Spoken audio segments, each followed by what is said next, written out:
Hər çağınız uğurlu olsun. Qonaq otaq verilişini izləyirsiniz. Verilişimizin bugünkü qonağı Quba Ağsaqqallar Şurasının sədri, sahibkar İldırım Məmmədovdur. Xoş gəlmisiniz İldırım bəy. Hər vaxtınız xeyir olsun. Mən də çox şadam ki, məni yad elədiniz bu yaşımda. Dəvət elədiniz. Mən bundan qürur duyuram, sizə minnətdaram. Sizin ömür yolunuzu nəzərə yetirək. İldırım Məmmədovun ömür yolu hardan başlayır, necə başlayır? Necə bir ocaqda dünyaya göz açıb? Hər bir Azərbaycan vətəndaşı kimi, onun dünyaya gəlişi kimi, mən də 1949-cu ildə, oktyabrın 29-da dünyaya gəlmişəm. Mən bəzi dünyaya gəlmiş Azərbaycanlılardan fərqli bir qrupa aidəm. Çünki mənim atam və anamla evlənəndə dövlət darülfünündə universitet, sonra universitet oldu, dövlət universiteti. O ikinci kursdaydı. Mən tələbə həyatında, atam tələbə ikən dünyaya gəlmişəm. 49-cu ildə atam universitetin ikinci kursunda oxuyur. Dövlət darülfünü deyirdilər o vaxt. İlk məzunlardan biri olub. Mənim atam Azərbaycanda. Müəllim ailəsində yetişmişəm. O dövrdə müəllimlər çox yüksək hörmətə malik. Onlar bəzən öz tələbələri elə bilirdi ki, onlar vəbşə çörək deyilmirlər. Heç vəbşə onlar çay da içmirlər. Onlar elə belə bir mələk kimi sayırdılar onları. İnsanlar çox böyük hörmət nüfuza malik idi müəllimlər. O vaxt, indi də malikdir, o mənada demirəm. O dövr tamam başqa cürdür. Müəllimləri ilahiləşdirmişdilər artıq. Mən o ailədə böyümüşəm və orada da nöqsan buraxmaq atamız həmişə bizə deyərdi ki, ağıllı olun, belə olun, elə olun.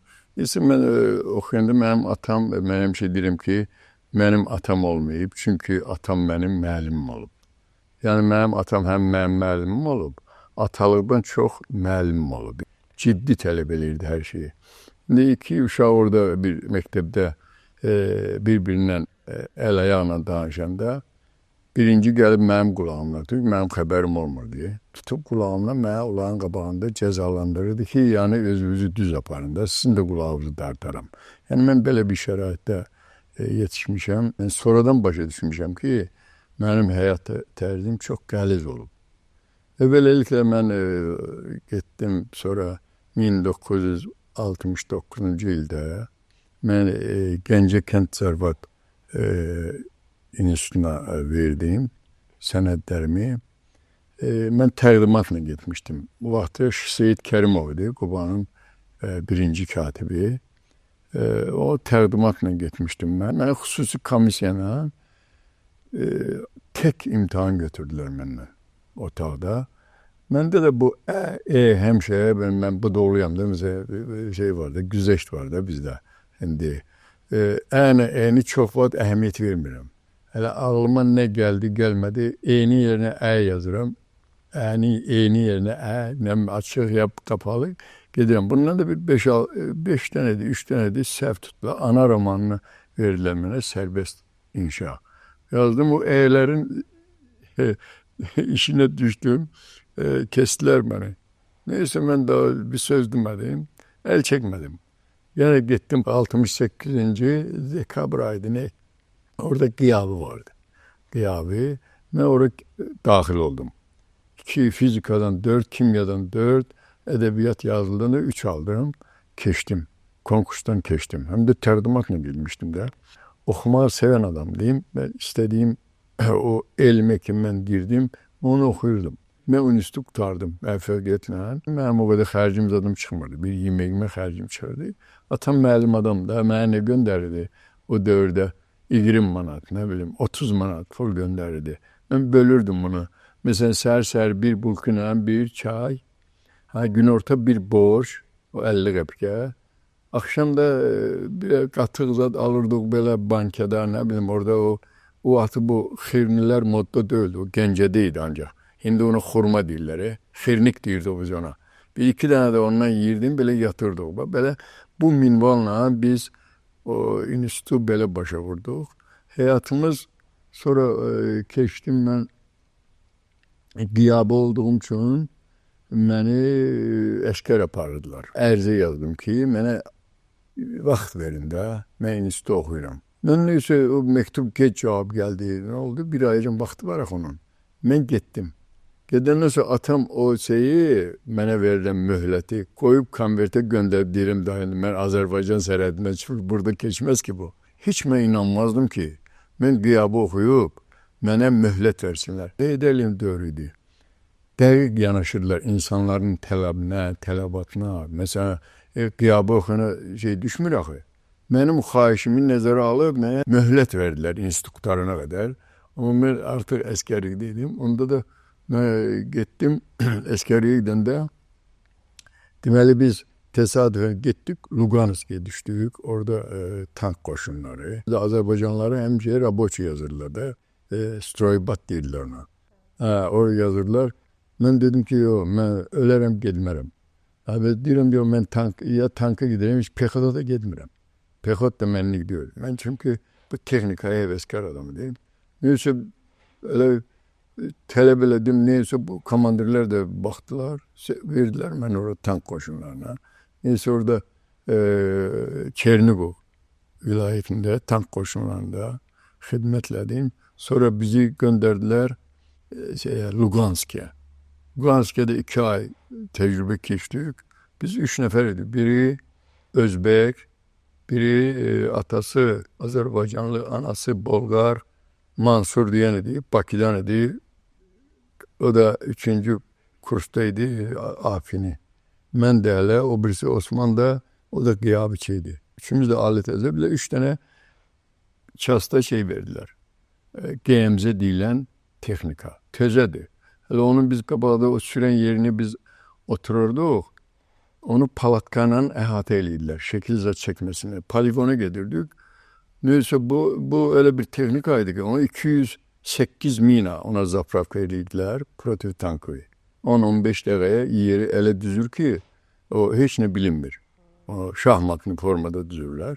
Həmişə biz gəzəndə o 208 mina bizimlə gəzirdi. Bu çox böyle yumuşaq gedən, 12 tane sağda, 12 tane solda amorsator vardı onun. 4-5 metre arxın üstündən elə bir asfaltta gedir. O cür yumuşaq bir texnikaydı o. Biz onu bizden izahat aldılar ki 25 yıl bunun sirrini deyə bilmərsin. O 40-50 ildi keçib. Ona görə də bugün danışa bilərəm. Mən çox fəxr eləyirdim ki, şimdi o vətənimiz onda əsəriydi axı. Biz nə bilər ki, belə olacaq? Bir şey bilmirdi. O biz xidmət edirdik hərbidə. O bizim kastımız Pekin'in azadlığı, məxfi adı Pekin'in azadlığı hissəsiydi o. Biz girməliydik Pekin'e. Deməli 71-ci ildə, may ayında girməliydik Pekin'i azad eləməliydik. Biz bütün təlimatları zaten keçmişdik. Deyirdilər ki, puşkanı bırakırsınız, cemaati sağa, sola itilirsiniz, hərəkətləyirsiniz. Biz ona Pekin'e girməliydik. Sonra adboy verdiler. Elə qaldıq İrkutsk vilayetində xidmətlədik. Sonra gəldim də institut vardım. Ondan sonra gəldim, oldum savxozda balaca zootenik. Nizami adına savxozda. Bu da mənə qane eləmədi. Sonra bir qərar qəbul etmişdi. Deyirlər ki, Azərbaycanda cins maldarlığın inkişafını təmin etmək məqsədilə Respublika Cins Maldarlıq Birliği belə bir birlik yaratmışdılar. O idarenin Quba şöbəsində mən baş zootenik işlədim uzun müddət. O idarə də baxırdı Xaçmaza, Kusara, Qubaya. Rayonlar arasıydı. Sonra bir gün Səlimov rəhmətlik birinci katibidir. Bizim o Kənd Sava İdarəsinin rəisi də nə səbəbdənsə kollegiyada işdən çıxdı o. Bir gün mən çağırdılar, dedi ki, bəs sən yun qırxımına təhkimsən. Yun planı necə olacaq? Dedim, valla birinci yaz yun qırxımında doldurmaq olar. Qayıtıb Səlimov mənə dedi ki, sən nə danışsan? Əgər hələ olsa mən idarəyə səni rəis qoyacağım. Neyse, bu səlahiyyəti verdilər mənə. Mən o planı artıqlamasıyla illik planı birinci yaz qırxımında. Biz onu itkiyə yol vermədik. Fiziki o yunun fiziki hissəsini doldurduq tonajını. 40'ımdan sonra çağırdılar məni. Ağalar mənim də şöbəm idi. Əhmədlik. O da bir yaxşı insan idi. Qonaq kənddə idi. Partişko məktəbi qurtarmışdı, partiya məktəbini. O bir arada bu müvəqqəti reis olanda mən baş soğutan idim. Görün məktublar mənim üstümə gəlir də. Səlimov yazır ki, bunu yoxla, bunu yoxla. Mən də məktubları alıb getdim. Dedim, ağalar müəllim, bu məktublar mənim üstümə yazılır. Bu reis əvəz eləyən başqa adam da, Hacı Muradovdur.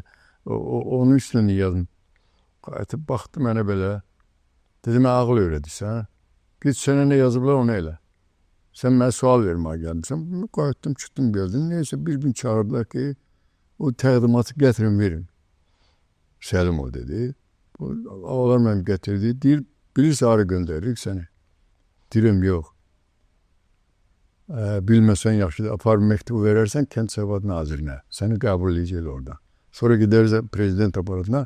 Sən bura gələcəksən. Qayıtıb gələcək, kimə işinə demə. Neyse apardım, verdim.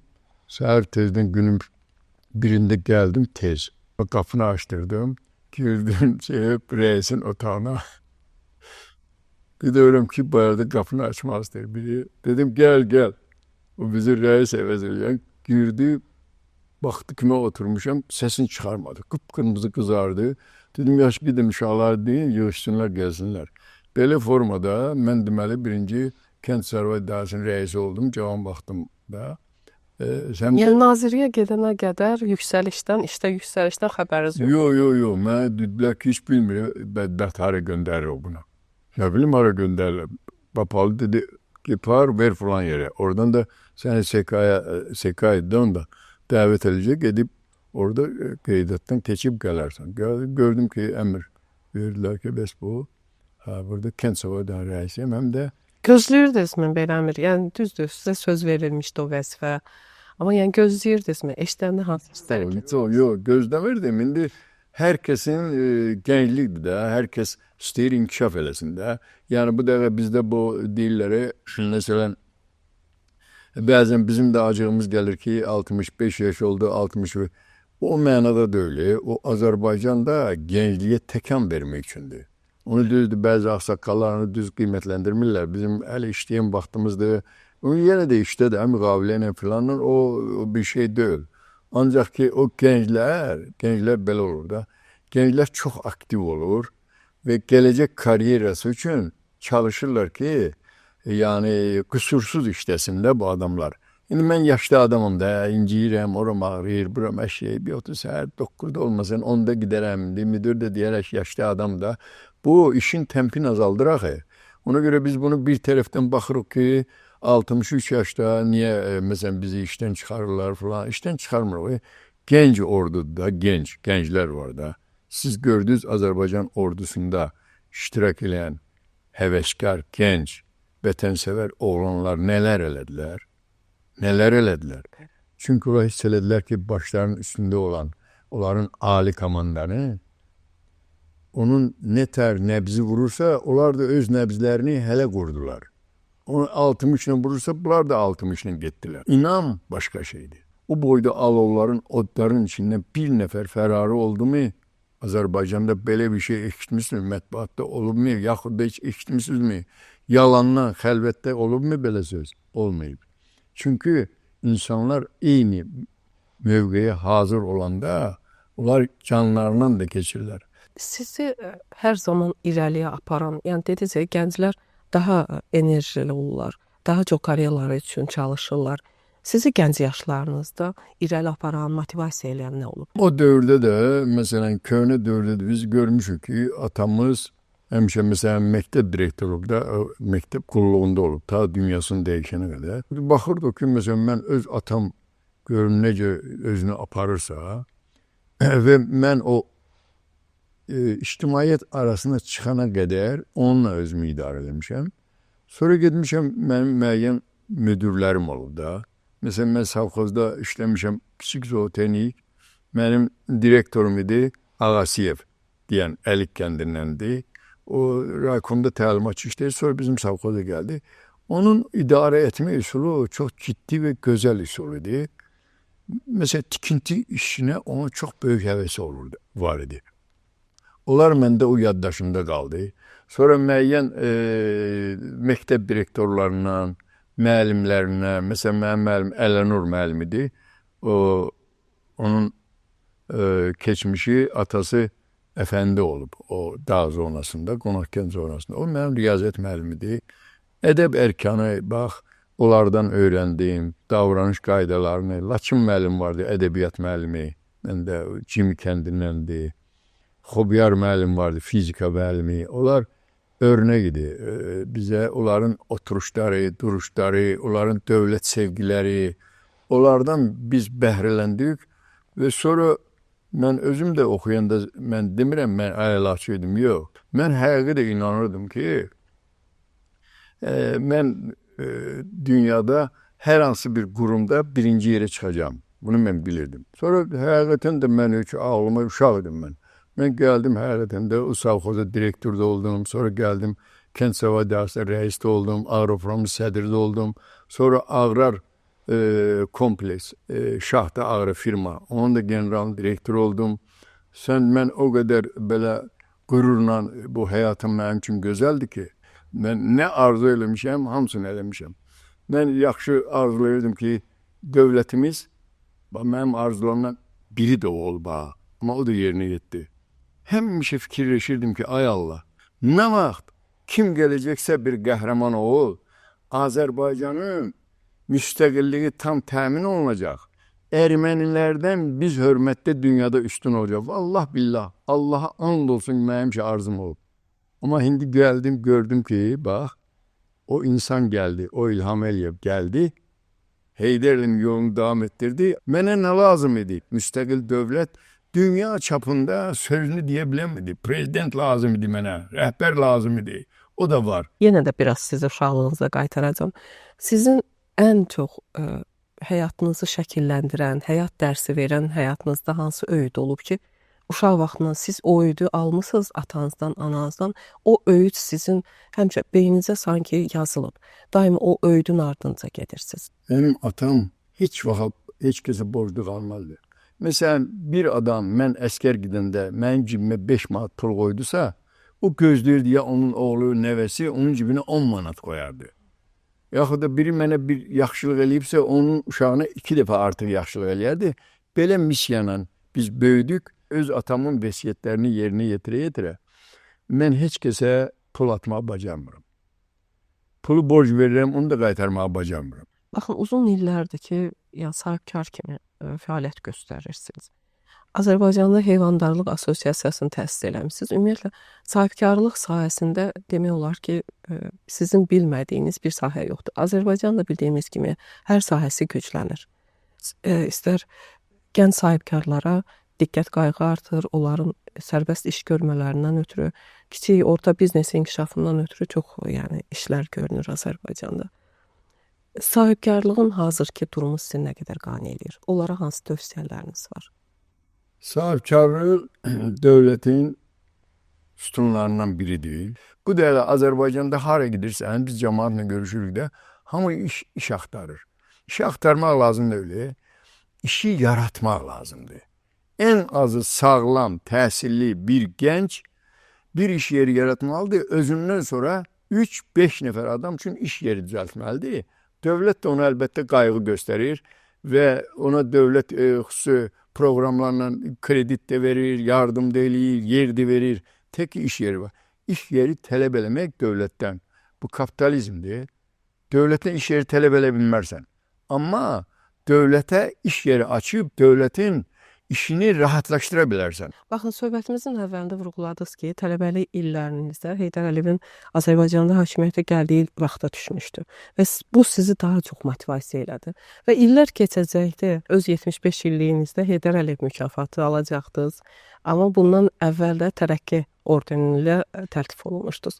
Yaşınızın bu dönəmində baxmayaraq ki, artıq 75 yaşın üstündəsiz, 75-i haqlamışsınız yaşınız, amma hələ də qrup yaratmağa, yeni ideyalarla, yeni fikirlərlə dolusunuz. Yəni Bu insanlara sanki mənə elə gəlir ki, sizi izləyən gənclər də bu gün motivasiya olur sizin bu fikirlərinizdə. Bəs İldırım Məmmədovu həyatda nə küstürür, nədən çox inciyə bilir? Yox, küskünlüklər insan həyatında olur. Onlar xırda küskünlüklər həmişə ailədə də, hər yerdə olur. Ancaq mənim biraz bu cəmiyyətdə vaxtım az qalıb, biz çox sıxılıram da. Bir-birimizə can deyib can eşitməliyik. İblislər, şeytanlar daimi olub. Onları biz yaxın buraxmamalıyıq. İblisin sözünə aldanmaq olmaz. İblis həmişə ara qatır, ikini bir-birinə vuruşdurur, öz işini ortaya qoyur. Ona görə də mən istəyirəm ki, hər bir məmur özünün ağsaqqalına, özünün cavanına, nəvəsinə, nəticəsi yaşında olan insanlara qayğı ilə yanaşsın. Qayğı ilə. Onlara göz ağartmaqla, onları sığışdırmaqla, polisə verməklə olmaz. Bunları tövsiyələrlə tərbiyələrdir. Olunmayan şeydə aydın məsələ, dövlətin qanunları var. Onlar da ora təhvil verilməlidir. Biz mehribançılığı yaymalıyıq dövlətimizə, cəmaatımızın arasında bir-birimizə mehriban olmalıyıq. Bir-birimizi qucaqlayıb öpməyi bacarmalıyıq. Bir-birimizə can deməliyik. Bəs özünüzdən küstüyünüz vaxt olurmu? Deyirəm ki, vaxtından qabaq bir də görsən bir şey yazıram. Çünki axı mən yaşlıyam. O biri cavanlara bu pis təsir edə bilər, yaxud da o şeylər haykü qalxa bilər. Bəli, özümdən küsürəm. Sonra deyirəm ki, mən çox axmaq hərəkət elədim. Çox pis danışdım, çox pis elədim. Küsürəm, özümdən də küsürəm. İnsan özünə qarşı tələbkar olmalıdır. Mən kiməm ki? Mən səhv olmasam, mən adam olmaram ki, mən ölü deyiləm ki. Mənim səhvlərim olur. Amma səhvlərin dərəcəsi aşağı olmalıdır da, o həddini aşmamalıdır. Müəyyən yerdə stupka yeyirəm. Bir cümlə söz yazıram, görürsən ki, internetdə falan. Görürəm ki, 2-3 adam bunu like elədi. Deyirəm, bu yaxşı deyil. Tez onu silirəm. Ki, bu cəmaat xoşuna gəlməyən şeydir, bunu saxlamağın nə mənası var bu da? Bu fəsad verə bilər. Mən belə şeylərə biraz, həm də dostdaşlığıma deyirəm, laf sizə deyirəm. Belə şeylər restoranda mənə uşaqlar mənə zəng eləyir, uşaq deyirəm də hər kəsə cavan kimi. Zəng eləyib deyirəm, mən səhvini dadıma mənə deyin, xahiş edirəm. Bir də yaşlı adamı yazıram, bir də görsə bir qurumun xətrinə deyə bilər, bir cəmiyyətin xətrinə deyə bilər. Onu mən tez məhv eləyirəm, deyirəm, yox, bu belə olmaz. Bunu səhv yazdım mən, düz eləmədim. Mənim yazdığım bir qanun zad deyil ki, sözdür də, açıq söz deyirəm, pissə geri götürürəm, üzr istəyirəm. O zaman İldırım Məmmədov eyni zamanda tənqidə açıq bir insandır. Mənim o peşəm odur da, yəni verdişim odur. Tənqid olmasa inkişaf olmaz ki, tənqid olmalıdır. Mən o həyatı görmüşəm, o tərbiyəni görmüşəm, atamdan da elə tərbiyə görmüşəm, Heydərlivdən də ondan üstün tərbiyələri almışam həyatımda. Elə bir şeyləri mən öyrənmişəm ki, o məni həmişə iri addımlarla getməyə vadar edir. Verilişimizin sonuna yaxınlaşdıq. Son olaraq nə kimi tövsiyələriniz, öyüdləriniz var bizi izləyənlərə? İzləyənlərə təşəkkür edirəm ki, onlar kimsə bizə izləyirsə, baxırsa, onlardan ərtədən təşəkkür edirəm. İndi baxsınlar da, əgər bizim sözlərimizdən onlara bir yararlısı varsa götürsünlər. Yararlı da deyirsə, indi mən yaşlı adamam da, çox da tənqid deməsinlər mənə. Onlar mən buraxan səhvləri buraxmasınlar. Bəlkə mən neysə səhv eləyirəmsə, onu da götürsünlər və onlar o səhvləri onlar buraxmasınlar. Daha bir verilişimizin sonuna gəldik. Xatırladım ki, bugün verilişimizin qonağı Quba Ağsaqqallar Şurasının sədri, sahibkar İldırım Məmmədov idi. Növbəti buraxılışlarda görüşmək ümidi ilə hələlik.